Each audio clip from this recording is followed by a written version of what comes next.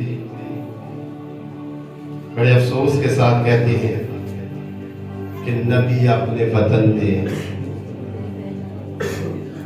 عزت نہیں پاتے، یعنی کہ لوگوں نے، اس کے اپنوں نے اسے قبول نہیں کیا۔ یاد رکھیں کہ بنی اسرائیل قوم کے ساتھ خدا کے بے شمار وعدے ہیں۔ خدا نے ابراہیم کے ساتھ وعدے کیے، خدا نے اسحاق کے ساتھ، یعقوب کے ساتھ وعدے کیے، اور یہاں تک خدا نے یہ کہا کہ میں آسمان کے تاروں اور ریت کے ذروں سے بھی تجھے بڑھاؤں گا۔ اس کے اپنوں نے اسے قبول نہیں کیا، یعنی کہ اسرائیلی نسل سے خداوند یسوع مسیح پیدا ہوا ہے، آج تک اسرائیلی قوم اسے قبول نہیں کرتی۔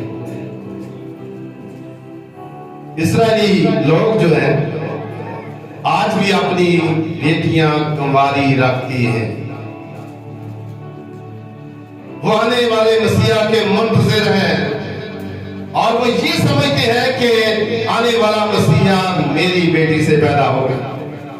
ابھی تک انہوں نے یسوع مسیح کو قبول نہیں کیا، یعنی کہ کلام مقدس میں لکھا ہے اپنے گھر آیا اور آپ نے اسے قبول نہ کیا۔ یسوع مسیح ہمارا اپنا ہے، جس نے ہمیں زندگی دی، جس نے ہمیں روشنی بخشی ہے، جس نے ہمیں زندگی دی ہے، وہ ہمارا اپنا ہے، وہ ہمارا دشمن نہیں ہے۔ دشمن ہم خود اپنی جان کے بن جاتے ہیں جب اس کی نافرمانی کرتے ہیں، جب اس کے حکموں پر عمل نہیں کرتے، جب ہم اس کے کلام کی پرواہ نہیں کرتے، ہم اپنی جان کے خود دشمن بن جاتے ہیں۔ لیکن کلام مقدس میں لکھا ہے کہ خدا کسی گناہ گار کی ہلاکت سے خوش نہیں، گناہ گار کی ہلاکت بھی نہیں چاہتا۔ اور اس بات کو بھی یاد رکھیں کہ گناہ گاروں کی خاطر خداوند یسوع مسیح انسان بن کر اس دنیا میں آیا تاکہ گناہ گار نجات پائے، تاکہ گناہ گار زندگی پائے، تاکہ گناہ گار ہمیشہ کی زندگی کے وارث مان جائے۔ ہمیں چیزوں یسوع مسیح ہمارا اپنا ہے، ہم نے اسے قبول کرنا ہے، رد نہیں کرنا۔ آگے چل کر ہم دیکھتے ہیں لیکن جتنوں نے اسے قبول کیا اس نے انہیں خدا کے فرزند بننے کا حق بخشا، انہیں جو اس کے نام پر ایمان لائے۔ قبولیت کا ہے الفاظ ہے اور عہدے کے الفاظ ہیں۔ یسوع مسیح کو قبول کرنے سے ہم خدا کے فرزند بنتے ہیں۔ کتنا بڑا عہدہ ہے،